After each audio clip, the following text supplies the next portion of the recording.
রাঙা রাতে জামাই আদরের অনুষ্ঠানের জন্য একলব্যকে ডাকতে গেলে তখন একলব্য রাঙার হাত ধরে টেনে তাকে জড়িয়ে ধরে। এমনটাই দেখতে চলেছেন রাঙামতি তীরন্দাজ ধারাবাহিকে। একলব্য এবার জামাই আদরের রাতে রাঙাকে তার মনের কথাগুলো বলে দেয়। কুসুমদারি গ্রামে জামাই আদর উপলক্ষে রাতে খুব সুন্দর অনুষ্ঠানের ব্যবস্থা করা হয়। গ্রামের লোকেরা রাঙাকে বারবার একলব্যকে ডেকে আনতে বলে। তখন রাঙা একলব্যকে ডাকার জন্য রুমের ভিতরে গেলে তখন একলব্য রাঙার হাত ধরে টান দিয়ে তার কাছে নিয়ে আসে।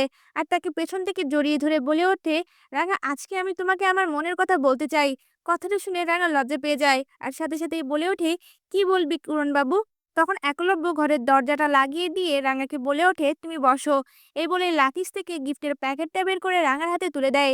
তখনই রাঙা বলে ওঠে, এতে কি আছে বাবু? তখন একলব্য রাঙার খুব কাছাকাছি এসে তাকে বলে ওঠে, আমি চাই আমার আর তোমার সম্পর্কটা আবার নতুন করে শুরু হোক। আর এটা আমার পক্ষ থেকে তোমার জন্য একটা গিফট। এই কথা শুনে রাঙা লজ্জায় লাল হয়ে যায়। আর সাথে সাথে রাঙা উঠে দাঁড়িয়ে বলে ওঠে, উড়নবাবু গ্রামের লোকেরা তোকে ডাকছে, তুই আয়। এই বলে রুম থেকে তাড়াহুড়া করে বের হয়ে যায়। একলব্য রাঙার এমন ব্যবহার দেখে মুচকি মুচকি হাসতে থাকে। এরপর দেখা যায় একলব্য সুন্দর করে সেজে সেই গ্রামের অনুষ্ঠানে আসে।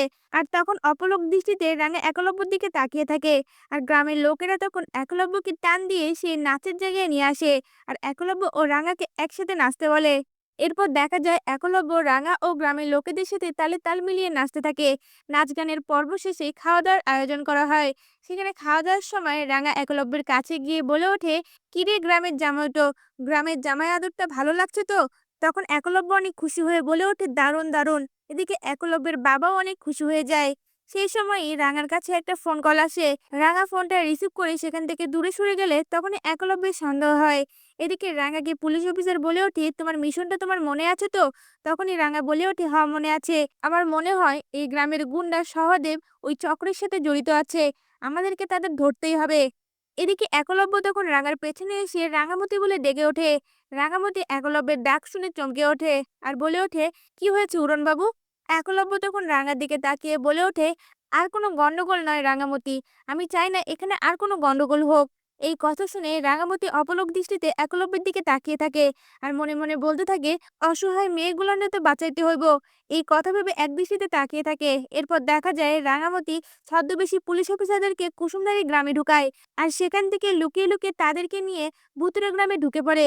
আর সেখানে গিয়ে পুরনো স্কুলের মধ্যে অনেকগুলো মেয়েকে বাঁধা অবস্থায় দেখতে পায়। এরপর দেখা যায় সহদেব তার গুন্ডাদের নিয়ে সেই মেয়েগুলোকে টেনে টেনে গাড়ির মধ্যে তুলতে থাকে। তখন পুলিশ অফিসার সত্যজিৎ বাকি পুলিশদের বলে ওঠে, এবার আমাদের অ্যাটাক করতে হবে, না হলে গাড়িটা ছেড়ে দিলে আর তাদেরকে আমরা বাঁচাতে পারবো না।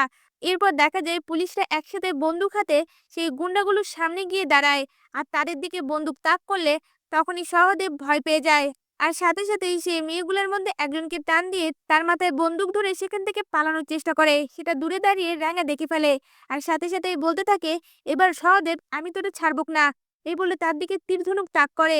এমনটাই দেখতে চলেছেন রাঙামাটি তীরন্দাজ ধারাবাহিকে।